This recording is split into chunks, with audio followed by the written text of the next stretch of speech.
이복현 금융감독원장이 그간 논란이 됐던 대출시장 혼선에 대해 처음으로 사과했습니다. 일관성 없는 메시지에 실수요자까지 피해를 입는 일이 벌어지자 결국 고개를 숙인 겁니다.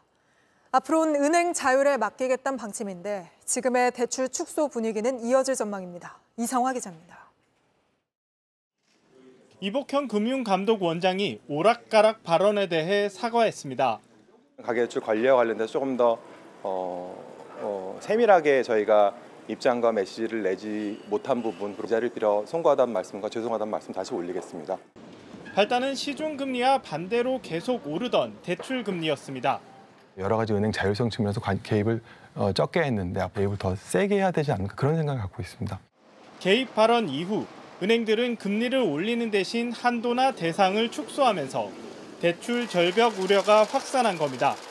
여기에 관치 논란까지 불거지자 고개를 숙인 겁니다.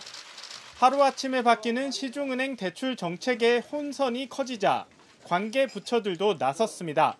기본적으로 이런 어떤 대출과 관련된 리스크 관리는 금융기관 자율로 가야 되는 것이다. 다만 메시지가 혼란이 있을 수 있다는 것은 지적은 겸허히 수용하겠습니다.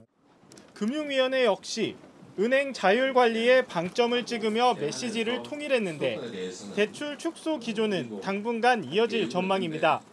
오늘은 우리은행에 이어 신한과 KB국민이 대출 규제에 실수요자 예외를 두는 방침을 발표했습니다.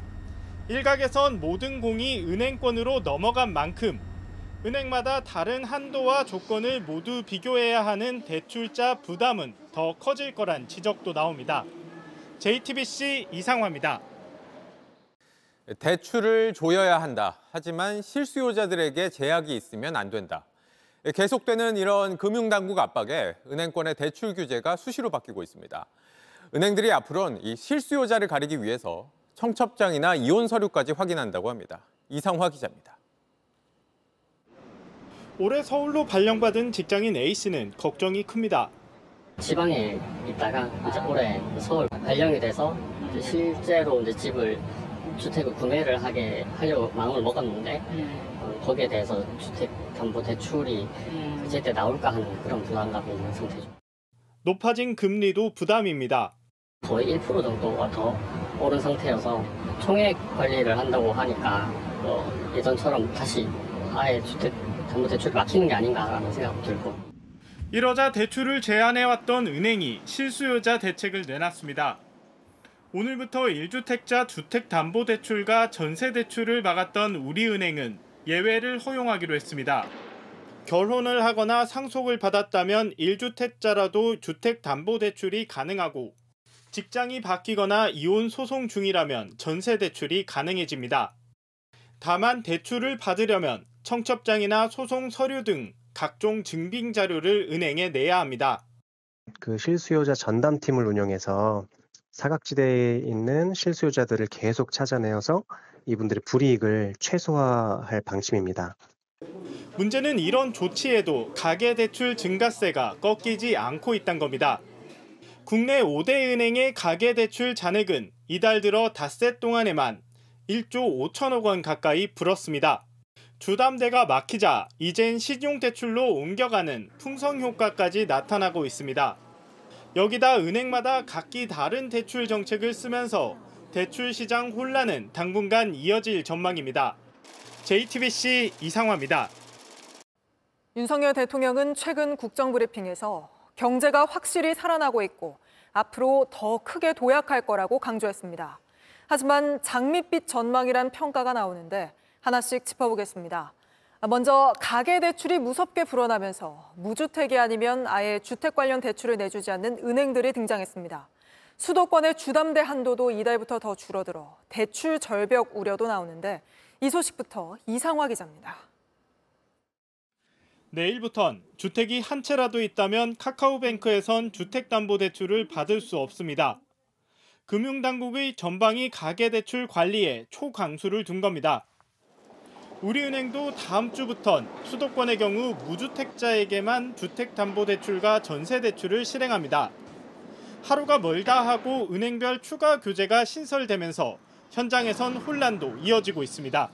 8월 달부터는 구매가 없어요. 실수요자들이 못하고 있거든요. 지금은 4%가 넘어가니까 이율 조금이라도 혜택 받으려고 그거 서둘러는 거.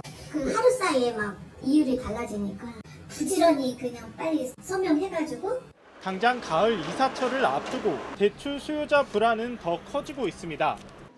일관성 없이 오르는 대출 금리에 한 푼이라도 아끼려는 대출 난민까지 등장했습니다. 대출 비교 플랫폼에서 비교를 금리 비교를 했더니 은행이 제일 저렴하더라고요.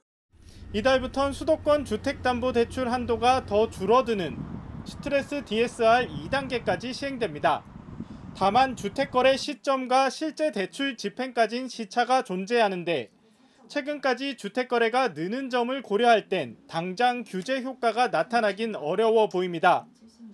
정부는 각종 핀셋 규제에도 대출이 잡히지 않을 경우 70% 수준까지 풀려있는 담보 인정 비율, LTV를 조이는 방안도 검토 중입니다. JTBC 이상화입니다. 대출 금리를 계속 올려도 가계빚 증가세가 꺾이지 않자 시중은행들이 급기야 대출 총량 제한에 나섰습니다. 쉽게 금리만 올려 이자 장사한다는 금융당국의 비판도 한몫했는데 이걸로 과열된 부동산 시장이 진정될지 회의적인 시각이 많습니다. 공다솜 기자입니다. 오늘 시중은행들이 일제히 가계부채 관리 대책을 내놨습니다. 이미 다주택자 주담대를 막았던 KB국민은행은 수도권일 경우 주담대 기간을 최장 50년에서 30년으로 줄이기로 했습니다. 주택을 담보로 생활 안정자금을 빌릴 때도 한도가 1억 원으로 줄고 마이너스 통장은 5천만 원까지만 낼 수 있습니다. 우리은행도 다음 주부터 다주택자가 주담대로 생활자금을 빌릴 때 한도를 1억 원으로 줄이고 갭 투자를 위한 주담대는 아예 막기로 했습니다.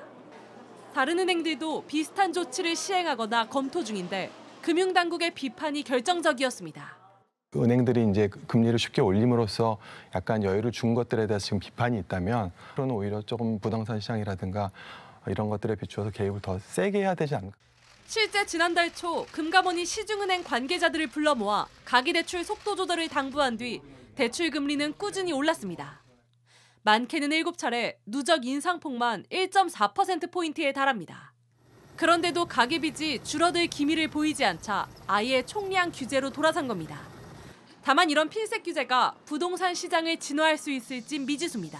주요 지역에서는 아직도 주택담보대출 규제가 심하거든요. 주택담보대출의 증가세가 과연 주택시장이랑 얼마나 연관성이 있는 것인지에 대해서는 다시 한번 고민을 해봐야 할.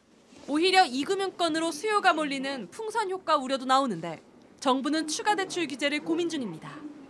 JTBC 공다솜입니다.